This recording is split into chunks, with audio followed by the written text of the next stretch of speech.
Lipton Tea and Lipton Soup presents Inner Sanctum Mysteries.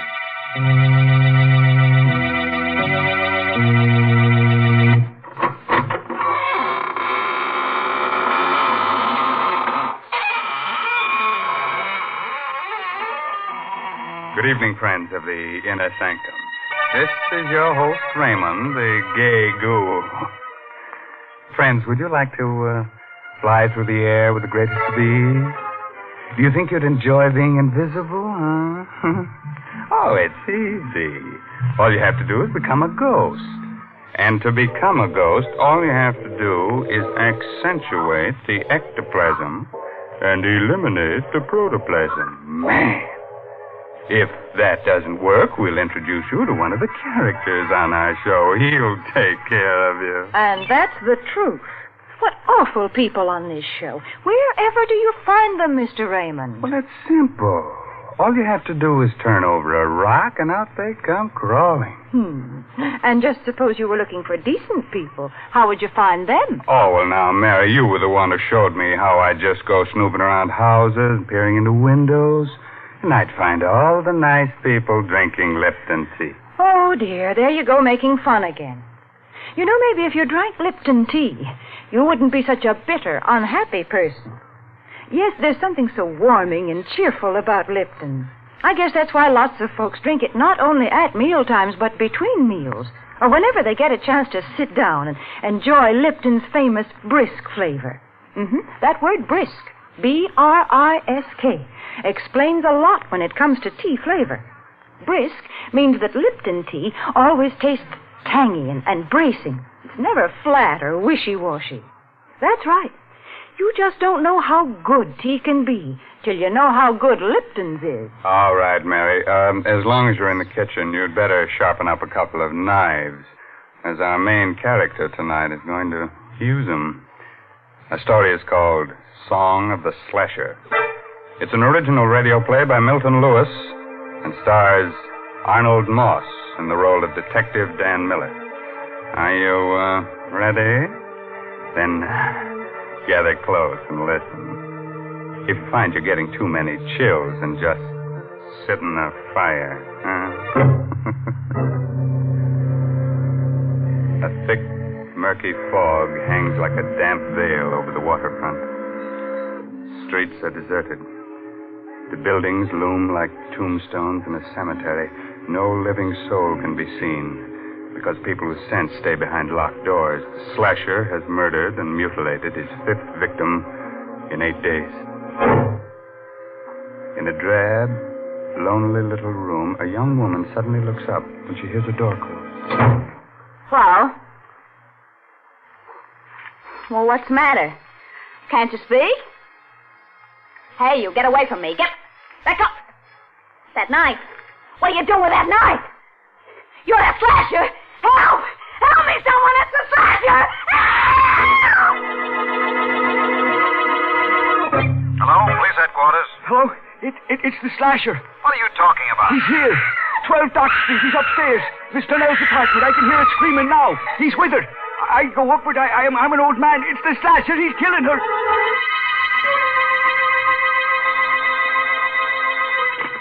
Hello? Is that you, Miller? Speaking. This is Captain Quinn, headquarters. Here's the chance you've been waiting for. The slasher's at 12 Dock Street, right around the corner from you. On my way, Captain. Bye.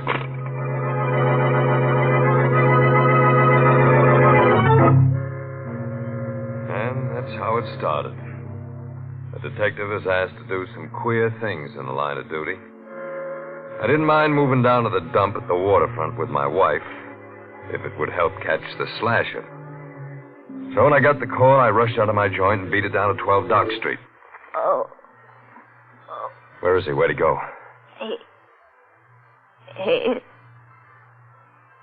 Listen, I... Don't do that. I'll get you a doctor. And listen to me, sister. Donnell, her name is. Are they going to send an ambulance? Yeah, but it won't do her no good. You were too late. Did you see the guy who did it? I saw nobody. He can't be far. He was here a minute ago. I heard someone go out the back way. When? A minute ago. Listen. Coming from that alley down there. Fog's so thick you can't see 2 feet ahead of you. The back way goes into the alley. Well, then it's him. The slasher.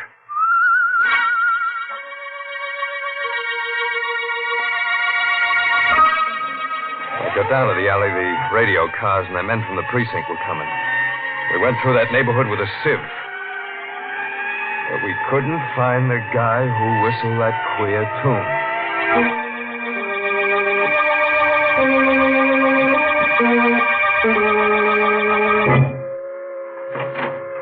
Is that you, Danny? Yeah. Oh. What happened? Well, you shouldn't have got out of bed, baby. I was worried. He got away. Did he kill another? Yeah, another dame. It wasn't so foggy I could have seen him. That's how close it was. Any clues? No, nothing to speak of. Hey, look, baby, don't you worry about this. You go back and get some sleep. I'm frightened, Danny. That man is somewhere in this neighborhood and us living here. I shouldn't have brought you down here. You're going back to our old place tomorrow. No, I'm not. I don't want you here alone, and I want to stay with you. Shut up. Danny. Listen.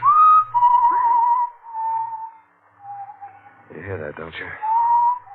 That ain't something I'm hearing in my head, is it? Danny, what are you... Answer me. I want to make sure I ain't hearing Well, of things. course I hear it. It's someone whistling, but why are you acting like this? The slasher whistles that tune. Are you sure? Yeah, I heard him tonight. Then the killer... The slasher must be somewhere around here. I'm going out, baby. Lock the door.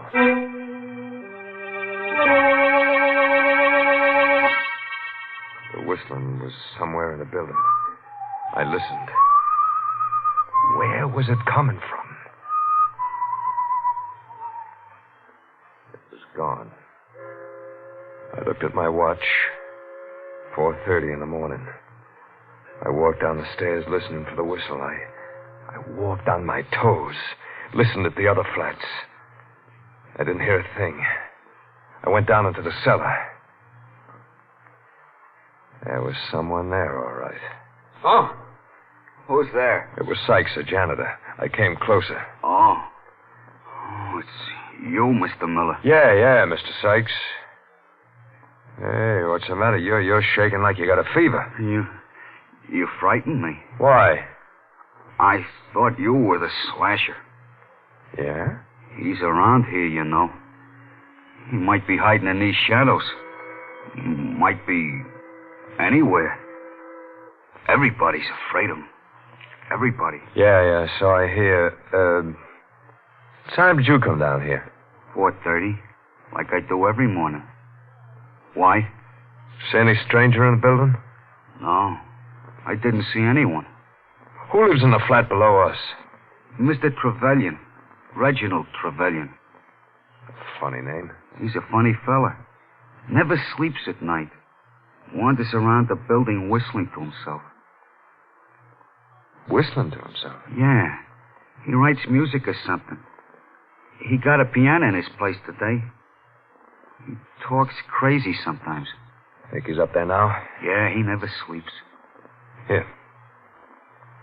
$20? Yeah, it's for you. Why are you giving this to me? I want you to tell me when Mr. Trevelyan leaves his apartment. Do you get it? Yeah, but why? I ain't paying you $20 to ask questions.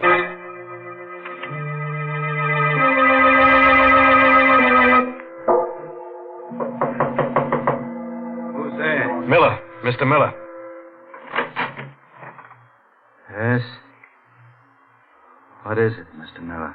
My wife and I live upstairs. I know it's kind of late, but, can I come in here for a minute? Of course. Hope I'm not disturbing you. No, it's quite all right. You the people who moved in a few days ago? That's right. Glad to know you. My name is Reginald Trevelyan. Dan Miller's mine. You been up all night? Yes. Why do you ask? Because maybe you can help me. Someone tried to break into our place at about 4:30 this morning. Really? Mr. Miller, you think your wife would be very annoyed if I played the piano now? No, I don't think so. She likes music. Does she? seemed like a charming girl. I noticed her when you first moved in. You're very lucky to have such an attractive wife.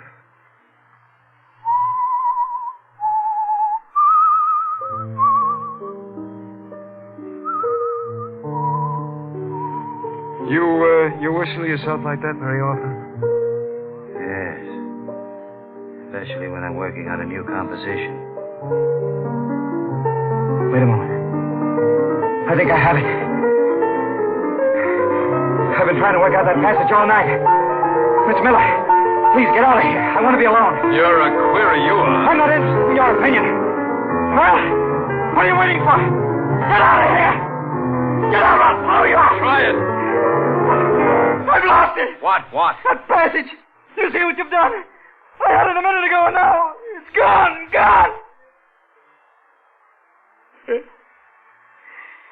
It's how it's been lately. I keep forgetting things. I'm sorry if I was rude to you.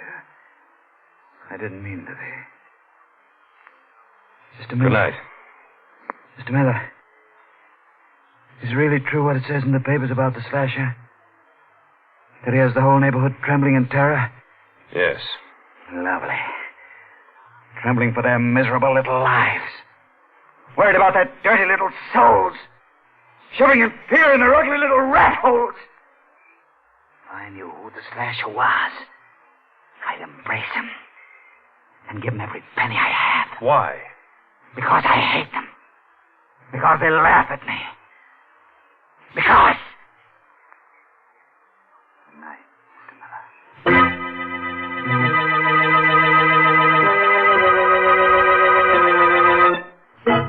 I phoned headquarters, told them to check on Trevelyan.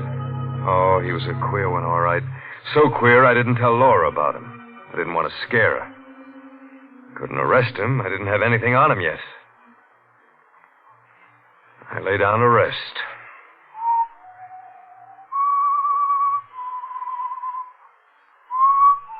Maybe I heard it in my dream. Maybe not. But I heard that whistling again. That same tune. I think that's what woke me. I looked around. Laura. She was gone. And the door was open.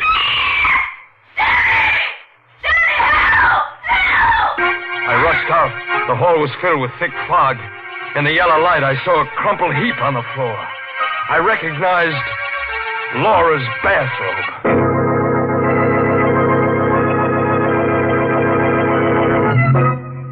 The slasher, that's my boy. He's not the type of low character who goes around murdering his friends and relatives. No, he's so big-hearted he murders anyone. Even people he was never introduced to. He's no snob. Snob? He's much worse than a snob. He's a lunatic. Oh, Mary, you're so unsympathetic. He's just lonely. He wants to get close to people with a knife. Well, if he's so lonely, then why does he go around cutting people? You see, Mr. Raymond, I can say the same kind of things you do. Don't you dare just be your sweet, practical self, or else... You can't frighten me, Mr. Raymond. But as a matter of fact, I do have something practical to say. I'm going to suggest that all the folks who drink Lipton tea should buy the larger, more economical size packages. Not only because they're thriftier, but for another reason. You see, if you have a large package of Liptons at home, then you're not likely to run out just when you need it. For instance, when folks happen to drop in unexpectedly some evening. And, of course, Lipton's is a grand drink to serve your guests. It goes so well with cake or sandwiches. It just seems to make everything taste better. So, folks, be sure to have a good supply of that brisk Lipton tea on hand. Yeah, do that. And while you're at it, be sure to have an extra hand on hand, because the slasher may want to collect one for a souvenir. Well, we've kept the blood from flowing long enough. On with the murders.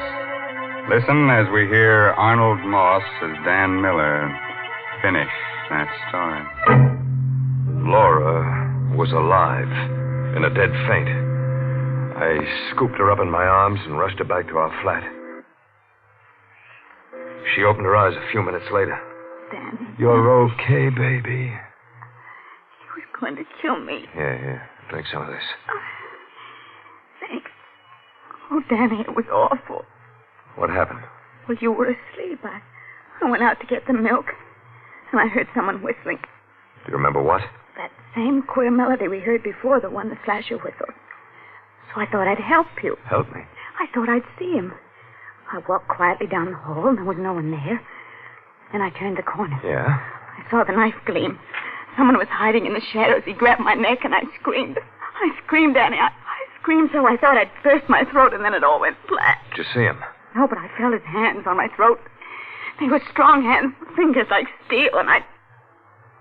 Oh, Danny, I'm sorry. I can't even talk about it.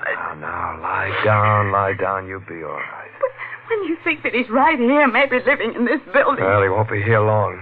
I'm calling headquarters. Do you know who he is? I got a good idea. Now, just let me get on that phone and... Oh, Danny, maybe that's him. Now, take it easy, kid. Who's there? Right. It's just a janitor, baby. Oh. What do you want? He went out. Trevelyan? Yeah. Okay. Laura, get dressed.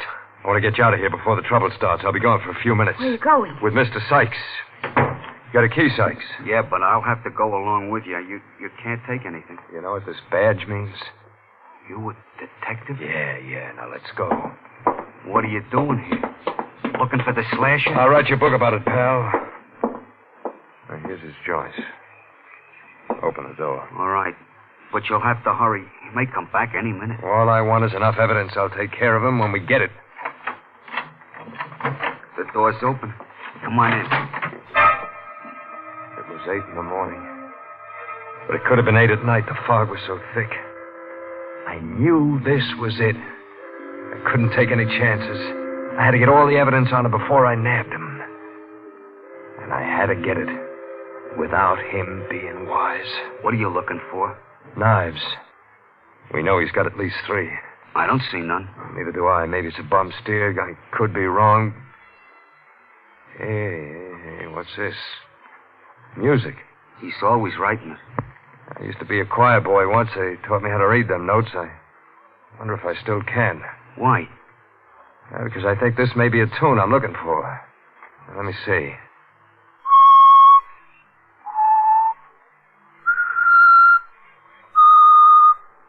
That song. Did you ever hear it before? Yeah. Bet you did. He's always whistling it.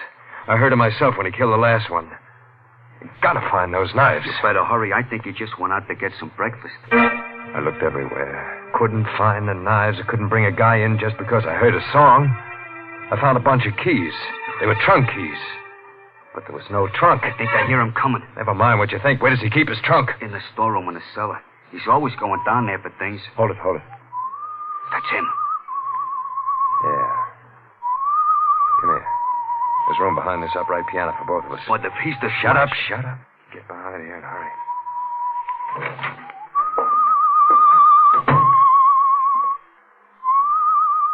He sat down at the piano and played a queer arrangement of the same tune that led me to him.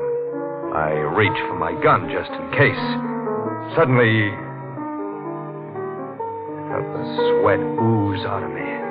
It was sweat that felt like ice. I didn't have my gun. I remembered I took it off when I laid down to rest. It's all wrong. Why can't I get it right? He's going out again. Come on, Sykes. I told you to hurry before. I hear him going down those stairs. It's safe to go now. All right, Sykes. We're going to open that trunk in the storeroom.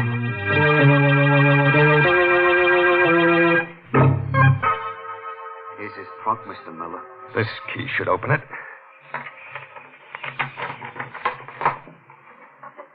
Are they the knives? Yeah. The knives. Look at them. Covered with blood. Gee. Sykes, go to the police precinct. Tell them Miller sent you. Tell them to come over here with as many men as they can spare. All right. I took the knives and put them under my coat. Went up to my room.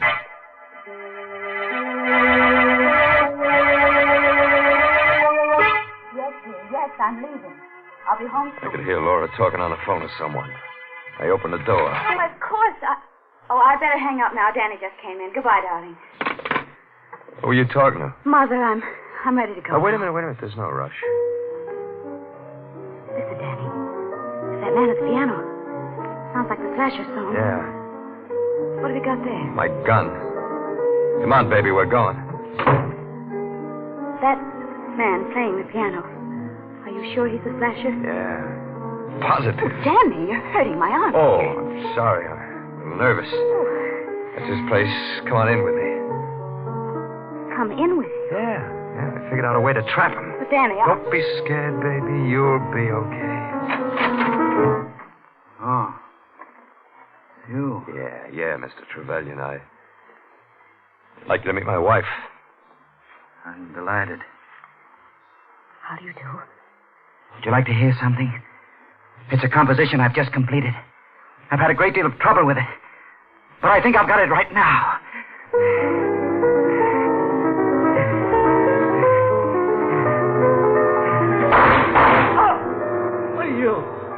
That gun. Yeah, you got it coming to you, Slasher. You stupid swine. You idiot. Why did you give me a chance? My music. Not even written down.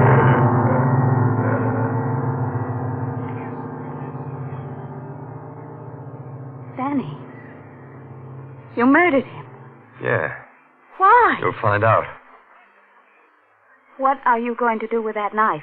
It's one of his knives. Stand still, Laura. Danny, do with me. In a minute. Danny, what's the matter You with got you? it coming to you, too. Danny! I know who you were talking to on that phone. It wasn't your old lady. What? It was Jerry Boyd, that guy who lives next door, wasn't it? Answer me, wasn't it? No! Lie to me. So this is why you made me come down here with you. You planned this all along. That's right, baby. And that's why I had you insured for $40,000. Oh. You made one bad mistake. You married a smart cookie. You're going to kill me and blame it on the Slasher. Yeah. No! Help me, someone help me! Danny, don't! Oh.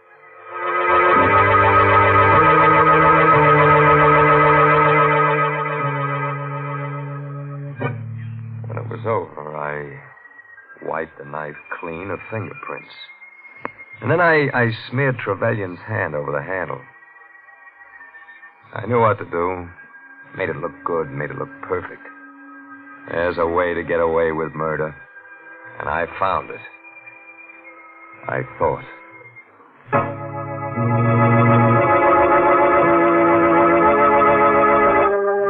Go on with the report, Noah. Well, Captain Quinn, after I sent Sykes to the precinct, I went upstairs for my gun. My wife wasn't there, and got the gun, and I heard a scream. I rushed to his place. I opened the door. I saw Laura. For a second, I thought I'd pass out. Yeah? He grabbed a knife and come at me, and I shot him and killed him. Oh, Laura. She was insured for $40,000, wasn't she? Yeah. Well, what difference does that make now? A lot of difference, fella. I want you to meet someone. Come in, Sykes. Yes, Captain. Did you hear Detective Miller's report clearly? Yes, sir. Was he telling the truth? No, he lied. What are you talking about? I didn't go to the police when you told me. I hid in the cellar. I saw you go upstairs. I saw you get your wife and go to Trevelyan's place. I listened at the door. I heard you shoot Trevelyan and then murder your wife. Captain, the man's insane. Yes, Miller. A homicidal maniac. I'll take away his coat. You see? He's handcuffed. I don't get it. He's the slasher. He? It's impossible. I told you about that melody. Why, it's still on Trevelyan's piano. Trevelyan copied down that melody after he heard Sykes whistle it. Yeah, I whistled the whole thing for him. But the knives I found in Trevelyan's trunk. I put them there. I know who you were. Sykes was trying to frame Trevelyan. He's made a complete confession, Miller. But how did you find out When that you asked us to check on Trevelyan, we discovered that he's quite a famous, if eccentric composer. I checked up on the other people in the building at the same time. I found out that Sykes escaped from the State Institute for the Insane 2 years ago. He's confessed. Yeah. I'm the slasher. Why should Trevelyan become famous for what I'd done? You had a perfect crime all figured out, Miller. But you made one little mistake. You decided the wrong person was the slasher. Even a copper can't pull a perfect one, Miller.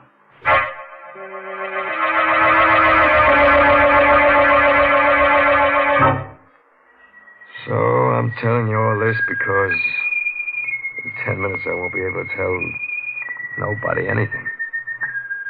Ever since I made my report, I've been hearing that song in my head. Like somebody whistling it. Soon I won't hear that either. It's a nice tune. Kind of sad.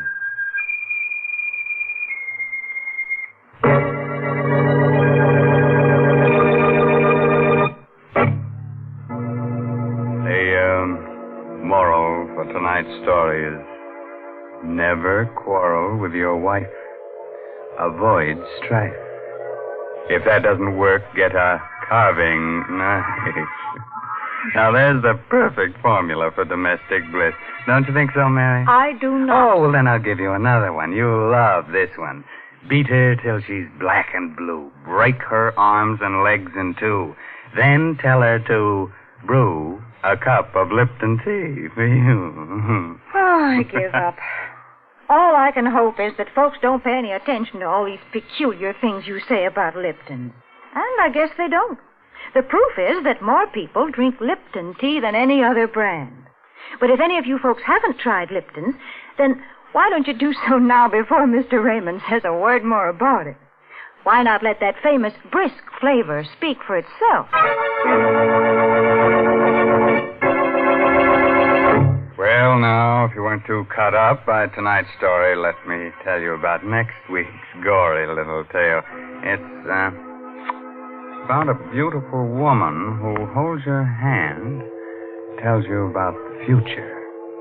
Of course, she's kind of pessimistic. She sees a man with a knife stuck in his throat, the girl waving gaily from the gallows. And listen to this. Our star will be the glamorous motion picture actress, Wendy Berry. Let's make it a date, huh? Oh, by the way, this month's Inner Sanctum mystery novel is The Lucky Stiff by Craig Wright.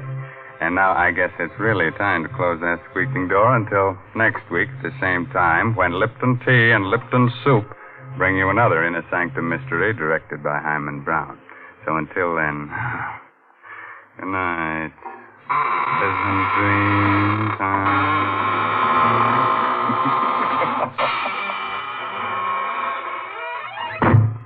Folks, if you'd like to try a modern food with a real old-fashioned flavor, then try Lipton's Noodle Soup.